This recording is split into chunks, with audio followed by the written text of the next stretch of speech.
This video highlights the importance of preserving our local language and culture.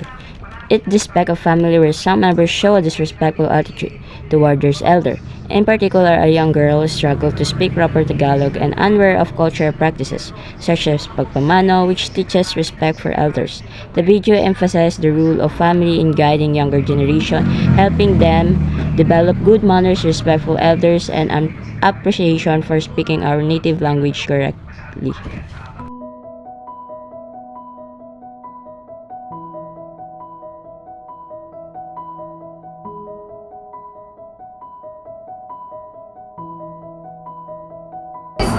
Darating ang kapatid mo. Ayan, ayos ko na. Na rin bukas.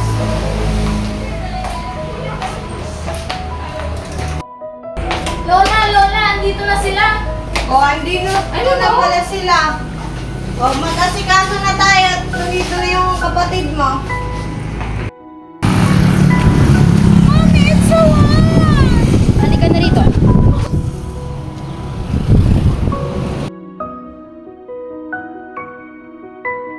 O siya, andito na pala kayo. Mag-bless ka sa lola mo. Mami, what is this, Mami? Ganito ako. Kumain na kayo.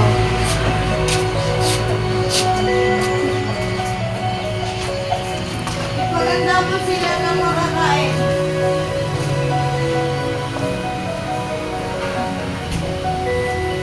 Upo na kayo.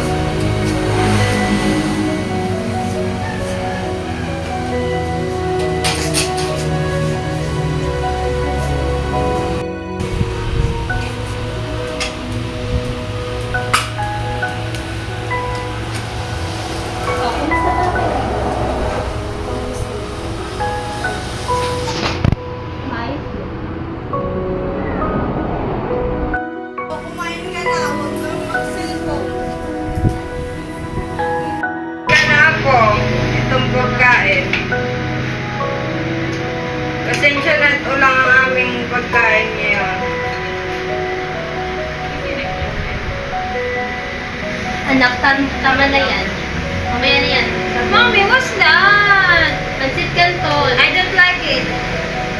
Kumain ka na. Yan ang Mami, I don't pagkain like it. ngayon. Mommy, I don't like it. No. Mommy, I don't like it. Kumain ka na. Ito na.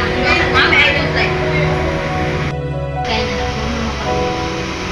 Kain na. Kumain ka na ako. Huwag mong pinag-aantay ang grasya. What is grasya? It's a blessing. Alam mo ba po, ito yung kabataan ng mama mo. Kamukha mo siya. Tingnan mo.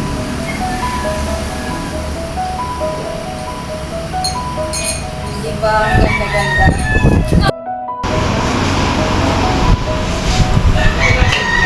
Uy, bata. Laro tayo. Okay. Sige na po at mga pinsan mo yan. Okay.